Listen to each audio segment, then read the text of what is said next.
በስመ አብ ወወልድ ወመንፈስ ቅዱስ አሐዱ አምላክ።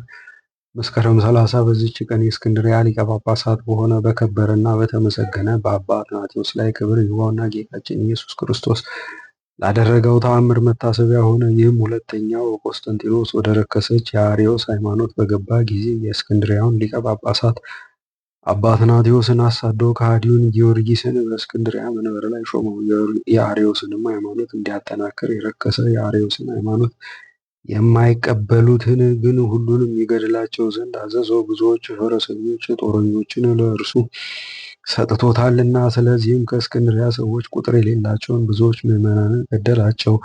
ቅዱስ አትናቴዎስም በተሰደደበት 6 ዓመት ኖረ። ከዚህም በኋላ የእግዚአብሔር ልጅ የካደው ታናሹ ቆስጠንጢኖስ ወዳለበት ወደ ቁስጥንጥንያ ተነስቶ ሄደ። ንጉሥንም እንዲህ አለው፣ ወደ ተሾምሁበት መንበሬ ትመልሰኝ እንደሆነ መልሰኝ፣ ይህ ካልሆነ የምስክርነት አክሊልን እንድቀበል ግደለኝ። ንጉሡም ይህን ነገር ከእርሱ በሰማ ጊዜ በታናሽ መርከብ አድርገው ያለ ቀዛፊና ያለ መብልና መጠጥ በባህር ውስጥ እንዲተዉት አዘዘ። ንጉሡም በስጥመት ወይም በረሃብና በጥም እንደሚሞትለት አስቦ ነበርና የቀናች ሃይማኖትን ስለመለወጡ እንዳይዘልፈው ከእርሱ ያርፍ ዘንድ እንዲሁም ንጉሡ እንዳዘዘ በቅዱስ አትናቴዎስ ላይ አደረጉበት። ንጉሡም እንጀራና ውሃ ባይሰጠው ከሰማይ ለእርሱ የወረደ እንጀራ ስለ እርሱ የፈለቀ ውሃም አለው። የመርከብን ቀዛፊ ቢከለክለው እነሆ ዓለሙን ሁሉ በቃሉ የሚጠብቅ የሚመራ ከእርሱ ጋር ነበረ። ስለዚህም ቅዱስ አትናቴዎስ በውስጧ የተቀመጠባት ያቺ መርከብ መላእክት እየቀዘፏት በጸጥታና በሰላም ተጓዘች።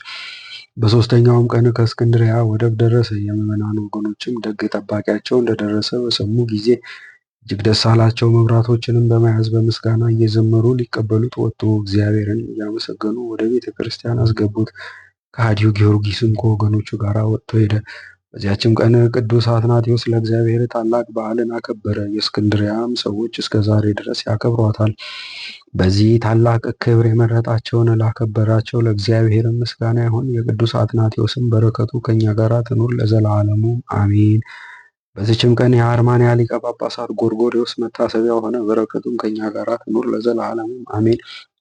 በዚችም ቀን የዘብዴዎስ ልጆች ያዕቆብና ዮሐንስ የተጠሩበት ነው።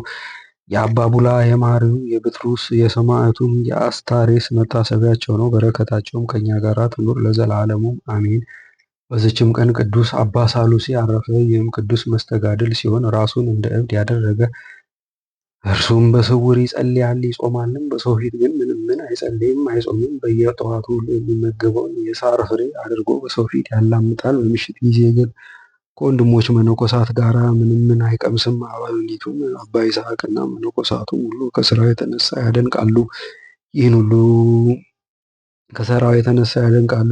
ልማዱን ሊያስጥሉት ይሻሉ፣ ነገር ግን ልቡን እንዳያሳዝኑት ያስባሉ። በአንዲትም ዕለት የገዳማቸው በዓል ሆነ። አበምኔቱ አባ ይስሐቅም መነኮሳቱን እንዲህ አላቸው፣ ቅዱስ ቁርባንን ከመቀበሉ በፊት እህልን እንዳይቀምስ አባ ሳሉሲን ጠብቁት። እነርሱም ጠበቁት። የሚበላበትም ጊዜው ሲደርስ ከእነርሱ ሊለይ ወደደ። መነኮሳቱም ከለከሉት። እርሱም በረሃብ እንዳልሞትና በእናንተ ላይ በደል እንዳይሆንባችሁ ልቀቁኝ ብሎ ጮኸባቸው። ባልተዉትም ጊዜ በዚያን ወቅት ቆቡን ከራሱ ላይ አውልቆ እመቤቴ ማርያም ሆይ ከእሊህ መነኮሳት እጅ አድኝኝ ብሎ የቤተ ክርስቲያኑን ግድግዳ በቆቡ መታበት። ሕንጻውም ተሰንጥቆለት በዚያ ወጥቶ ሄደ።